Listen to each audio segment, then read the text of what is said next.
We'll be using these a lot.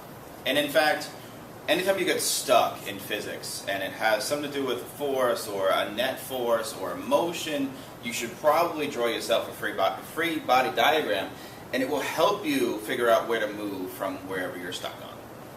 So we have 4 main forces that we're going to talk about today, and these are the forces that you'll typically see when you need to draw a free body diagram. So the first one is F sub A, which is an applied force. Now, most of the times we're not going to label an applied force as an applied force. We'll just say it's a force.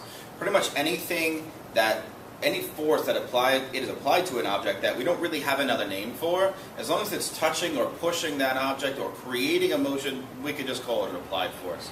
Like, for example, you're walking down the hallway and someone pushes you or punches you. That's an applied force. Our next force is F sub G, which is our force due to gravity. Now, this force and another term that we will talk about coming up pretty soon are very closely related and also have a huge misconception about. This is the force due to gravity. Nothing else is. Force due to gravity has another name, though, and we call it weight. In your normal, everyday, outside physics life, your weight, which some people may talk about a lot or not, and you may have some kind of knowledge about, that's your force due to gravity. It is dependent on where you are in relation to the Earth. Force due to gravity can change depending on how far away you are from the planet, but your mass will never change. We'll get into that a little bit more later this week. But make sure that you're using these terms how we're saying them. So make sure when you're talking about the force due to gravity, you call it force due to gravity, not just gravity. There's different aspects of gravity we're going to talk about. So make sure you're using the full phrase force due to gravity to avoid confusion. There are also different ways to calculate it, although they're kind of the same. They look different, but it's kind of the same thing. Next, we have F sub F, which is the force due to friction. Now, make sure you understand that when we're writing FA, FG, FF, and FN, those little symbols next to it, that A, the G, the F, and the N, those are subscripts. They don't go on the same line. So it's F, and then you have, let's do A. It goes down here. What that little subscript is, it's a kind of a way to describe that force. So F sub A is different than F sub G, and it does not look like this. It's not FG.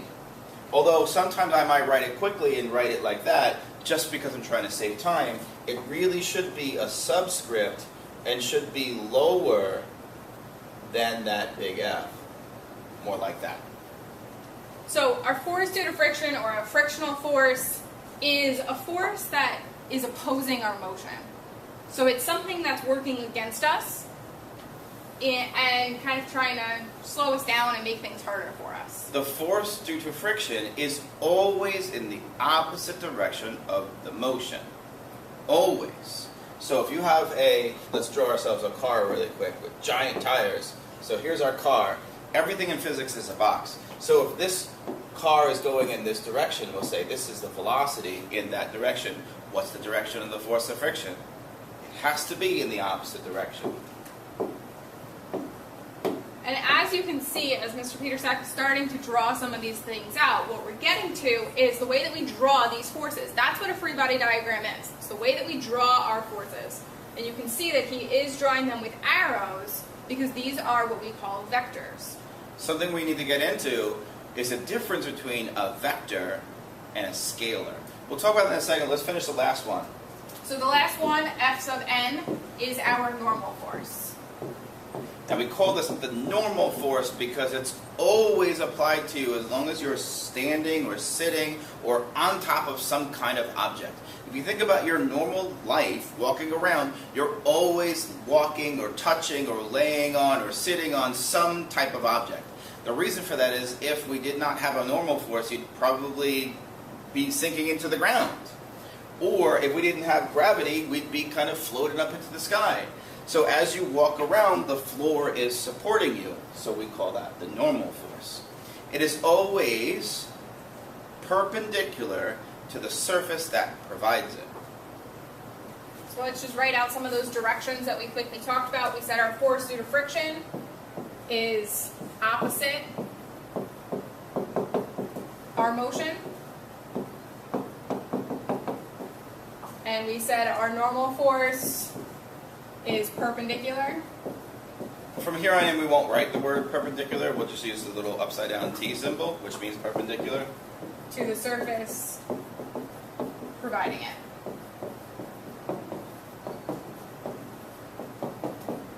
Alright, so those are the directions that we need to just kind of always know and always remember. It's really important that you understand it's perpendicular to the surface, because what happens if I start lifting that surface? Does the direction of the Fn change? Yes, it does, because it's always perpendicular to the surface. Alright, so let's get back to what we were talking about before when we mentioned two words. We mentioned vectors and we mentioned scalars.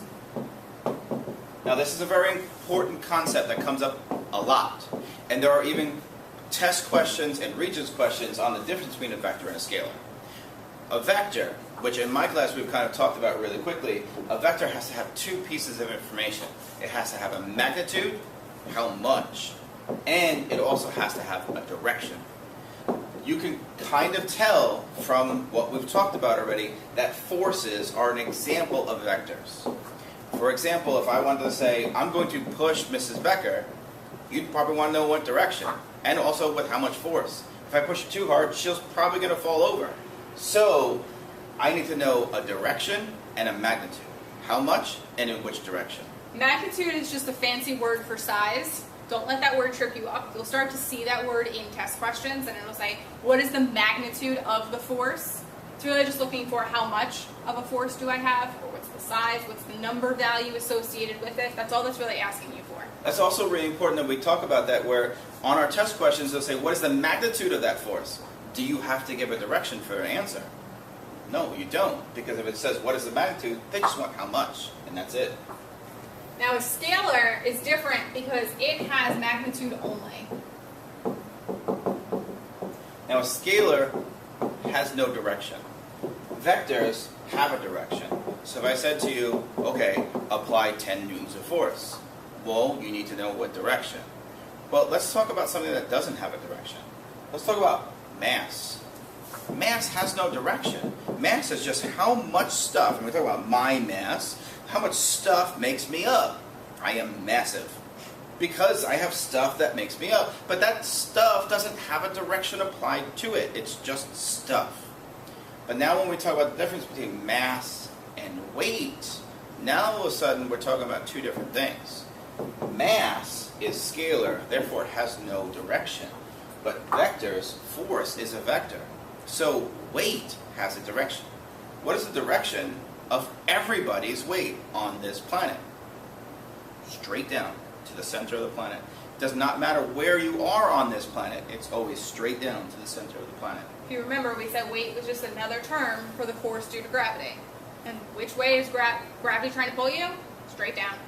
Even if you were on the opposite side of the Earth, it's still straight down. Now the direction is actually different, where ours is straight down that way. If we look at the difference between our direction, theirs is still straight down that way, but they're on the bottom of the planet, so theirs is technically up towards the center of the planet. But it's always towards the center of the planet. So let's look at an example where we're going to draw a free body diagram and kind of see what's happening to our object. So let's say we take a 10 kilogram, let's use a different mass, we used the same mass last time. Let's say a 5 kilogram mass, and we're going to apply a force of 10 newtons to it. Now my first question to him would be, which direction am I applying my force? Remember, forces are vectors. We need the magnitude of 10 newtons and a direction. So let's say 5 kilograms to the right. So that is let's say 10 newtons to the right. Yeah. Anyway, so 10 newtons to the right. So 5 kilograms is our mass, 10 newtons is our applied force. So for our free body diagram, we'll start labeling all these forces. So we'll say, okay, well 10 newtons is equal to F sub A, or applied force. But is that the only force that's being applied to this object? Let's say this object is on the Earth. So you'd probably want some kind of floor for it to be sitting on. Objects don't kind of hover in the middle of the air, unless they're air molecules. But anyway, so we've got some kind of floor for this to sit on. It's near the surface of the Earth. So what other forces are acting on it? You Two more. should know that gravity has to be acting on it if it's near the surface of the Earth. And we said gravity is always trying to pull us down. So we're going to label our force due to gravity down. Okay, so let's start talking about some of the rules. A rule for a free body diagram. Number one, all forces start from the center. So I had my 5 kilograms in here and it was messing me up with my spacing. So I'm going to redraw these to make sure that they look nice. I wasn't going to complain about that one. I know she wrote the mass in there. And technically I wouldn't really complain if you did the same thing, but that's okay. So what you can do is draw yourself a little dot in the center of the box. Does it have to be perfectly in the center? No, just kind of around where the center is. Draw yourself a little dot, and every single force that comes out of that or into that is always going to start from that center. Now notice, she could have drawn this a different way. She could have drawn it over there and said it's pushing on the box. But rule number 1 says that all forces start from the center. So therefore, she started from the center and she drew it to the right. Rule number 2. All forces have to have arrows. Okay, so you can see my arrowheads here. They're pointing which direction the force is in. Forces have magnitude and direction. Make sure you're showing the direction. Now, we've got 2 rules so far. Let's talk about, are there any other forces on this box? There's one more. What is the floor doing for this box? The floor is supporting it. And we said that when we have a surface supporting an object, we have a normal force perpendicular to our surface. So perpendicular to my surface, since I have a flat floor here, to make our lives nice and easy, perpendicular is going to be straight up. So I'm going to draw my normal force with my arrowhead and label it straight up. Okay. And then rule number 3 is that all forces have to have a label. So all forces are labeled. If we didn't label our forces, we wouldn't really know what we're talking about. We would see a bunch of arrows, but it doesn't really give us good information unless they're labeled. And it makes it easier for us to talk about them as well.